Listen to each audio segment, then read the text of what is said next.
اللہ کہہ رہا ہے اما یبلغن عندک الکبر احدہما او کلاہما، یا اللہ تعالیٰ کہہ رہا ہے اگر دونوں بڑی عمر کو پہنچ جائیں یا دونوں میں کوئی بڑی عمر کو پہنچیں، ماں اور باپ دونوں بھی بڑی عمر کو پہنچیں یا دونوں میں کوئی بڑی عمر کو پہنچے، تو وہاں پر کیا بتایا جا رہا؟ دیکھیے ان کی باتوں پر غصہ آ سکتا، اور بڑی عمر میں ہو سکتا ہے طبیعت میں چڑچڑاہٹ پیدا ہو، غصہ پیدا ہوتا، بات بات پہ جھڑکنا اور بات بات پر ناراض ہونا، یہ چیز فطری طور سے۔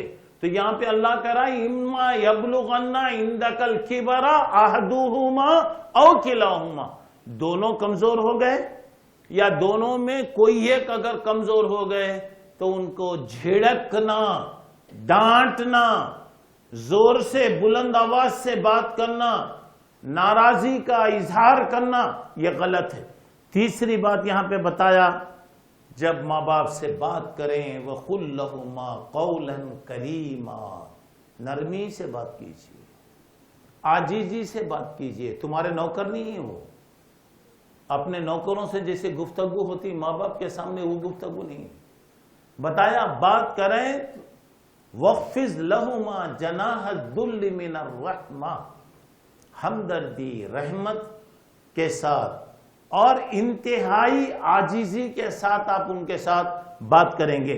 چوتھی بات یہاں پر بتا رہا ہے ماں باپ کے حالت پر رحم کرو، ترس کھاؤ۔ ماں باپ ایک وقت میں ہم کمزور تھے، ہمارے ماں باپ نے ہمارے ساتھ کیا نہیں کیا، کیا کیا ان کے احسانات ہیں، یہ ان لوگوں کو اس کا احساس ہو سکتا ہے جو صاحب اولاد ہیں۔ اولاد ہونے کے بعد آدمی کو احساس ہوتا کتنے مرحلے آتے، کتنے آزمائشی یہ چیزیں آتی، کن کن حالات سے گزرنا پڑتا ہے۔